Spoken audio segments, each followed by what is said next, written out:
Well, that's the St. Peter's Square bell ringing, marking the death of Pope Francis, the 88-year-old pontiff passing away on this Easter Monday, and his death really now prompting a period of mourning as the world remembers his impact on the Catholic Church and his poignant last moments in front of thousands on Easter Sunday. He kind of surprised everybody by appearing on that balcony overlooking St. Peter's Square, offering the blessing to the city of Rome and the world, something that only the Pope can do. He later greeted crowds in the Pope-mobile, the first time he was able to do that since his hospitalization and the last time during his papacy. Only a few hours later, the Vatican would announce that the Pope was dead. It has prompted so much reaction here at home, with the Archdiocese of New Orleans planning a memorial mass on Wednesday at noon at St. Louis Cathedral, with everyone invited to attend.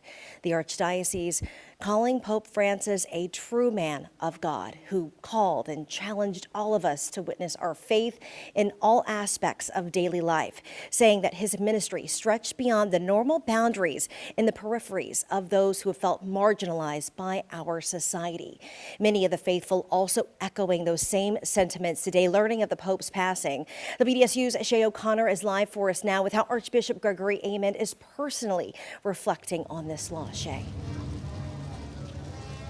Good afternoon to you, Randy. Yeah, leaders and community members from across the world reacting to the news of the death of Pope Francis, including Archbishop Gregory Aymond, who I just spoke with not too long ago. He spoke about his time knowing the Pope and how he could sense his true sincerity.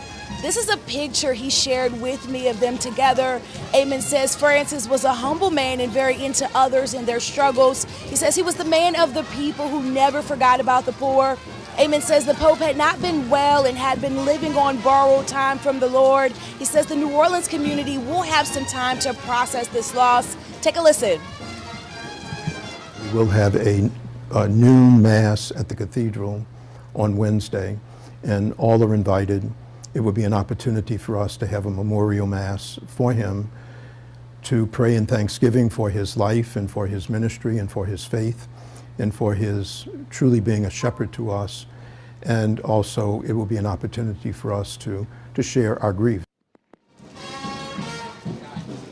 Brandy, this says millions across the world are preparing to enter into a 9-day mourning period. I have much more on this at 4, 5, and 6. Reporting live, Shay O'Connor, WDSU News. And Shay, the president is now ordering that flags be at